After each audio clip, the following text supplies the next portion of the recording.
50 or 60 years ago, marriage was the only way to live a successful adult life. 95% of all people got married. If you weren't married, people thought you were mentally ill. It was deeply institutionalized in our laws and our values. It was the way that one was an adult. That's no longer the case. There are other ways you can have a successful adult life. You can be single, you can cohabit, you can move from partnership to partnership. All those are much more acceptable. You can be in an open gay and lesbian relationship, which really wasn't possible in the 1950s or 60s. So all of a sudden, there are many different ways you can live your family life. Marriage has become de-institutionalized, meaning it's no longer as fully supported by our laws and by our values. Sure, we support marriage, but we support other ways too. A lot of people talk about how Americans don't get married as much as they used to, and that's certainly true. But I think the question is, why do they get married so much? I mean, why does anybody get married anymore? Have they just not heard the news that you don't have to? Well, it seems like marriage is still very popular. About 4 out of 5 young adults will do it. But it has a different meaning than it used to have. Marriage used to be the first step into adulthood. You did it early. You did it in your early 20s. Then you got a job. Then you got an apartment. Then you had kids. Today, marriage is almost the last step into adulthood. It's something you don't do until you have everything else in good shape. And in particular, it's something you don't do until you and your partner have a good economic basis, until you think your partner and you can earn a good living, keep the family going economically. You tend not to marry. You just cohabit. And so people wait a long time to marry. And when they do, it's often after they've had kids, after they've had a job for a while, after they've lived together for a long time, maybe even lived with a couple of people beforehand. But they still do marry. So what does marriage mean? Well, marriage used to be very practically important. You couldn't get a job if you weren't married. People thought you were weird. It no longer has that kind of practical significance.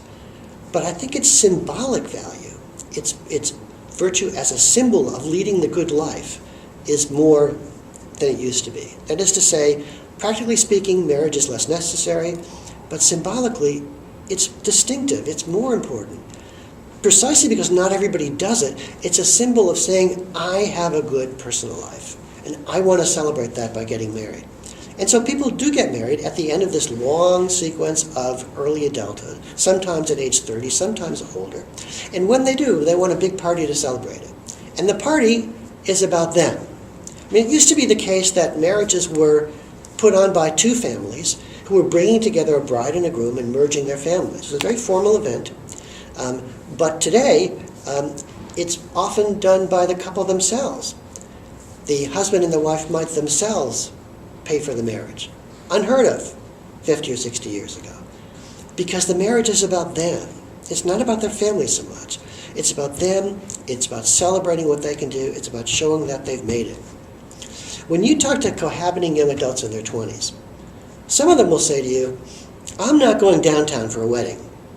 Well, what does that mean? Going downtown means going to the justice of the peace in the mayor's office downtown in your city and getting a piece of paper and getting married in front of a justice of the peace with nobody else. It works perfectly fine. You're legally married. But people today say they're not going to go downtown for a wedding. They want a big party. They want a reception. Well, why is that? You'd think if marriage was not as important, they would be happy to just go down to the justice of the peace and save $10,000 or $20,000. In fact, they want to spend that money. They want to have a big party to show themselves and others that they have made it. I think that's why same-sex marriage is such a big issue in the U.S. compared to some of the other countries. In Britain, there's a national domestic partnership law, but there's not a lot of agitation for same-sex marriage. Same in France. The reason is, in Britain and France, marriage doesn't seem to have this same symbolic value. People have long cohabiting relations that last for decades. And so, gay and lesbian activists in Britain and France aren't so keen on marriage. They say, why are we bothering with marriage? In the U.S., however, marriage is still a very potent symbol of having a first-class personal life. And gay and lesbian Americans want to be able to have that symbol available to them too. If marriage weren't important in this symbolic way, I don't think we would be having the tough debates that we're having about this issue, because I think it wouldn't be as important to everyone. But what we've seen is that marriage still does have that potent symbolic value in the U.S. Now, will this stay like this?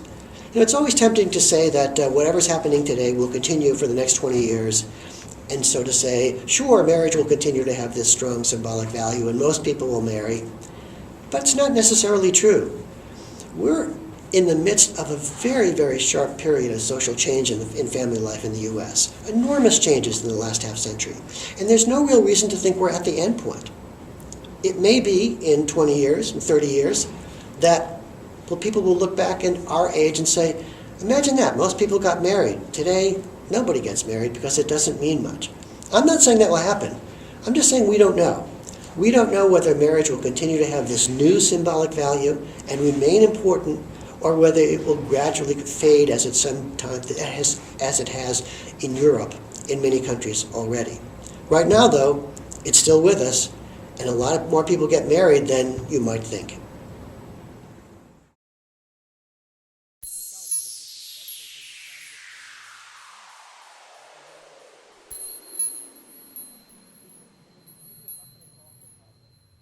I just want to highlight something. I want to address something, first of all, to the young people who are being pressured into getting married. I just want to say just a couple of things to you guys. It's not the solution to all of your problems, but at least I'll highlight some things.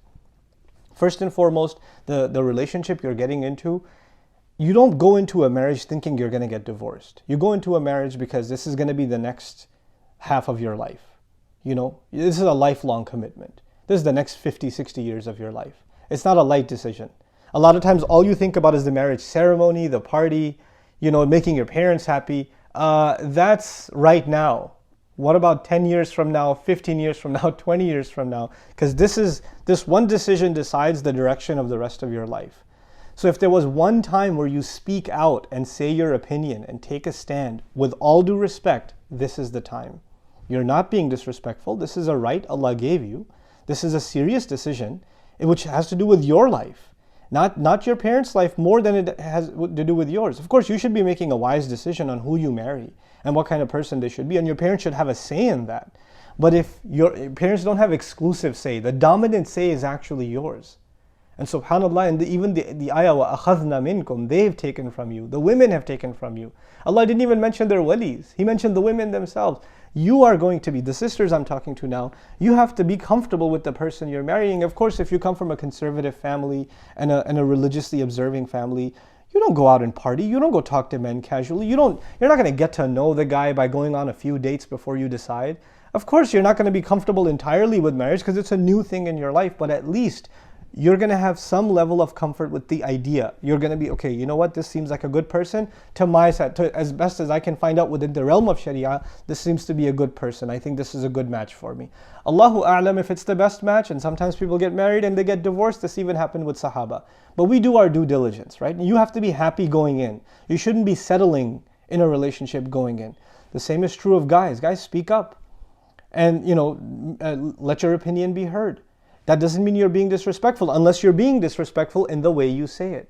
See, disrespect is not about what you say.